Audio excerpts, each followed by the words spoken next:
मेरे YouTube channel my life my way पर मैं आज आपका फिर से स्वागत करती हूँ। आज हम जानते हैं एक ऐसे व्यक्ति के बारे में जिन्होंने देश की आज़ादी के लिए अपनी कुर्बानी दी और जीवन में काफ़ी संघर्ष किया, पर उनका नाम कहीं खो गया और किसी भी इतिहास में हम इनकी इतनी तारीफ कभी भी नहीं सुनते हैं कि इन्होंने क्या योगदान दिया। पर हमारे लिए यह जानना जरूरी है कि इनका योगदान क्या था। तो आइए आज हम पढ़ते हैं सुभाष चंद्र बोस के बारे में और इनका योगदान। इनका जन्म 23 जनवरी 1897 को उड़ीसा के कटक नामक शहर में हुआ था। इनके पिता का नाम जानकीनाथ बोस और माता का नाम प्रभावती था। इनके पिता कटक शहर के जाने माने वकील थे। इनके पिता कटक नगर पालिका में काफ़ी लंबे समय तक काम भी किए थे और बंगाल विधानसभा के सदस्य भी रहे थे। अंग्रेज सरकार ने इनके पिता को राय बहादुर का खिताब भी दिया था। सुभाष अपने पिता की 9वीं संतान और 5वें बेटे थे। ये कुल 14 भाई बहन थे। सुभाष चंद्र बोस मानव नहीं महामानव थे।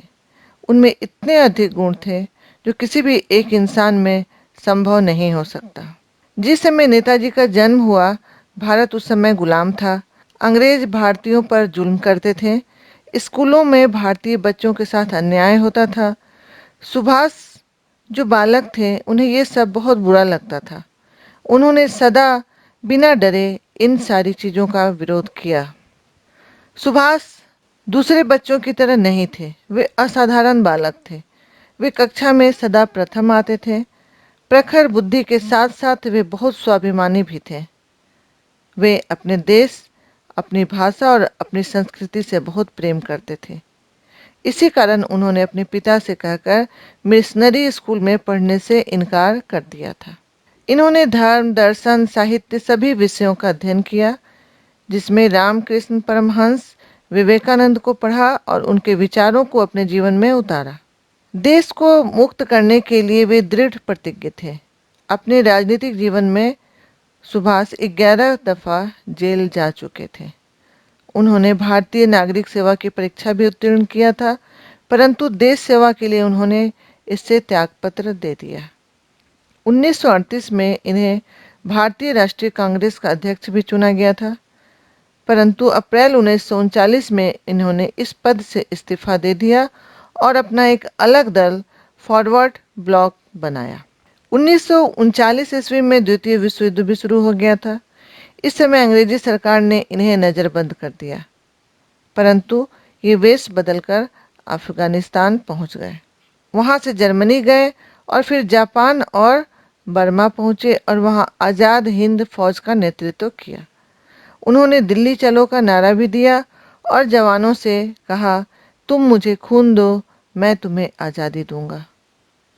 जय हिंद का नारा भी इन्हीं का दिया हुआ है, जो काफ़ी प्रचलित हुआ। अंग्रेजों ने सुभाष चंद्र बोस को बहुत कष्ट दिए, परंतु फिर भी वे इन्हें डिगा नहीं सके। इन्होंने अपना सुख, चैन सब त्याग दिया देश के लिए। सुभाष चंद्र मानते थे कि जीवन में अनुशासन से ही सब कुछ संभव है, जिसका पालन इन्होंने सदा किया। अपने गुरुजनों का ये सदा सम्मान करते थे। इन्होंने कभी किसी जाति और धर्म में भेदभाव नहीं किया।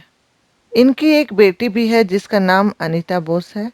यहाँ पर आप ये देख रहे हैं चित्र, इसमें ये इनकी बेटी है और ये इनकी पत्नी। देशवासी इन्हें नेताजी कहकर पुकारते थे।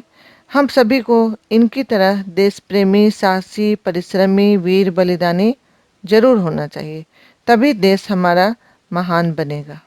इसके अलावा कुछ मुख्य बातें हैं जो आपको जाननी चाहिए।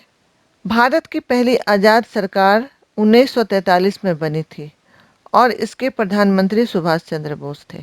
हमने इतिहास में पढ़ा है कि भारत के पहले प्रधानमंत्री पंडित जवाहरलाल नेहरू थे, परंतु उससे पहले भी आज़ाद हिंद सरकार बनी थी भारत में और यह इतिहास में लिखा हुआ नहीं है। आने वाले समय में आप इसके बारे में ज़रूर जान जाएंगे। 1943 में यह आज़ाद हिंद सरकार बनी थी और इसके प्रधानमंत्री सुभाष चंद्र बोस थे और इसका नाम था आज़ाद हिंद सरकार। 30 दिसंबर 1943 में अंडमान निकोबार में सुभाष चंद्र बोस ने पहला झंडा फहराया था।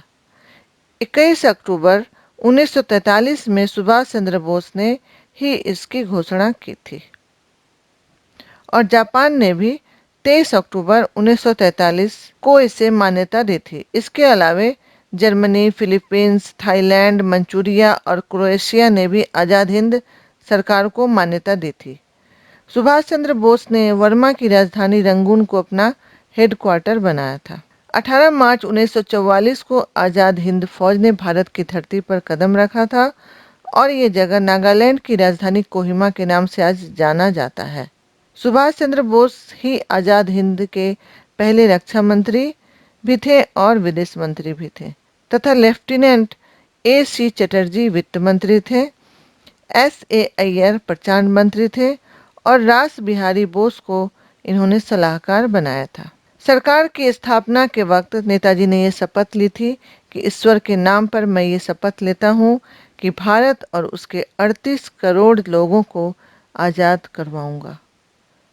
आज़ाद हिंद सरकार ने ही ये तय किया था कि तिरंगा झंडा राष्ट्रीय ध्वज होगा और जनगण मन राष्ट्रगान होगा तथा लोग एक दूसरे से अभिवादन के लिए जय हिंद का प्रयोग करेंगे। 21 अक्टूबर 2020 को आज़ाद हिंद सरकार की 75वें वर्षगांठ की घोषणा वर्तमान सरकार द्वारा की गई है। इस दिन प्रधानमंत्री INA संग्रहालय का उद्घाटन लाल किले में करेंगे। ये था सुभाष चंद्र बोस के बारे में परिचय। अब आइए इस पाठ से संबंधित कुछ प्रश्नों के उत्तर भी हम देख लेते हैं। जैसे नेताजी का जन्म कहाँ हुआ था? तो नेताजी का जन्म उड़ीसा के कटक में हुआ था। वे कैसे बालक थे? नेताजी बचपन से ही होशियार, स्वाभिमानी और देशभक्त बालक थे। बचपन में उन्होंने कैसा निश्चय किया? बचपन में उन्होंने देश की सेवा का निश्चय किया था। पुलिस से बचते हुए वे कहाँ पहुंच गए थे? वे अफगानिस्तान पहुंच गए थे। उन्होंने देश को आज़ाद कराने के लिए क्या त्याग दिया? अपना सुख चैन त्याग दिया था। उनका सबसे प्रचलित नारा कौन सा है? तुम मुझे खून दो, मैं तुम्हें आज़ादी दूंगा। सुभाष किसका आदर करते थे? वे अपने गुरुजनों का आदर करते थे। हमें भेदभाव क्यों नहीं करना चाहिए? क्योंकि सभी इस एक ही ईश्वर की संतान है, इसलिए हमें किसी से भेदभाव नहीं करना चाहिए। देशवासी उन्हें क्या कहकर पुकारते थे? सारे देशवासी उन्हें नेताजी कहकर पुकारते थे। नेताजी को बचपन में कौन सी बात बुरी लगती थी? नेताजी को बचपन में बच्चों के साथ स्कूल में अंग्रेजों द्वारा जो अन्याय किया जाता था और भेदभाव किया जाता था, ये बात बुरी लगती थी। नेताजी ने कौन सी परीक्षा उत्तीर्ण की थी और अंत में क्या किया? नेताजी ने भारतीय नागरिक सेवा की परीक्षा उत्तीर्ण की थी और अंत में देश की सेवा के लिए उन्होंने उससे त्यागपत्र दे दिया था। नेताजी ने किसका नेतृत्व किया था? नेताजी ने आज़ाद हिंद फौज का नेतृत्व किया था। नेताजी ने कौन से दल की स्थापना की थी? आज़ाद हिंद फौज की स्थापना की थी। एक प्रश्न है, अनुशासन का हमारे जीवन में क्या महत्व है? इसके बारे में मैं आपको बताना चाहूँगी। अनुशासन हमारे जीवन में एक अहम भूमिका निभाती है।